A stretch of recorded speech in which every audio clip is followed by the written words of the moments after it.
തലയണ മന്ത്രം എന്ന് പറഞ്ഞ ടാസ്കിൽ അപ്പൊ വിജയിച്ചിരിക്കുന്നത് നെസ്റ്റ് ടീമും അതുപോലെ തന്നെ പീപ്പിൾസ് ടീമുമാണ്. രണ്ട് ടീമും ഉണ്ടാക്കിയ തലയണകളിൽ നിന്നും ഒരു തലയണയാണ് ജഡ്ജ് നല്ല എന്ന് പറഞ്ഞിട്ടുണ്ടായിരുന്നുള്ളൂ. അങ്ങനെ ആ രണ്ട് ടീമിനും 3 പോയിന്റ്സ് വെച്ച് കിട്ടിയിരിക്കുകയാണ്. ഈ രണ്ട് ടീമിന്റെ തലയണകളും എല്ലാം ജഡ്ജസ് റിജക്ട് ചെയ്തു. ബാലൻസ് രണ്ട് ടീമിന് ഈ ടാസ്കിൽ പോയിന്റ്സ് ഒന്നും കിട്ടിയില്ല. ഹസ്ബിന്റെ അർജുന്റെ ഒക്കെ ടീമിനെ ജഡ്ജായിട്ട് വന്ന ശ്രീതു ആയിരുന്നു. 5-6 തലയണ ചെയ്തിട്ടുണ്ടായിരുന്നു, പക്ഷെ ഒരെണ്ണം മാത്രമാണ് നന്നായി എന്ന് പറഞ്ഞ് എടുത്തിട്ടുള്ളൂ.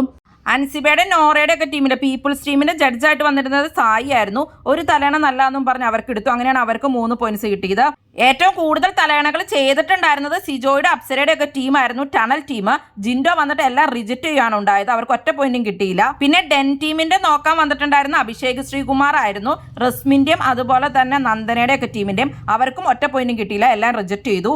അപ്പൊ അങ്ങനെ 3 ടാസ്കും കഴിയുമ്പോൾ ഏറ്റവും കൂടുതൽ പോയിന്റ്സ് നേടിയിരിക്കുന്നത് ഇപ്പൊ നെസ്റ്റ് ടീമാണ്. ഇവരുടെ ടീമിന് 7 പോയിന്റ്സ് എങ്ങാണ്ടാണ് കിട്ടിയിരിക്കുന്നത് ടോട്ടൽ. സിജോയുടെ സായിയുടെ ഒക്കെ ടീമിന് ടോട്ടൽ 5 പോയിന്റ്സും പീപ്പിൾസ് ടീമിന് ഇപ്പൊ 4 പോയിന്റ്സും ആയിട്ടുണ്ട്. ഡെന്നിനും അതുപോലെ തന്നെ 4 പോയിന്റ്സ് ആണ്. അങ്ങനെ നെസ്റ്റ് ടീമാണ് ഇപ്പൊ ഫ്രണ്ടിൽ നിൽക്കുന്നത്.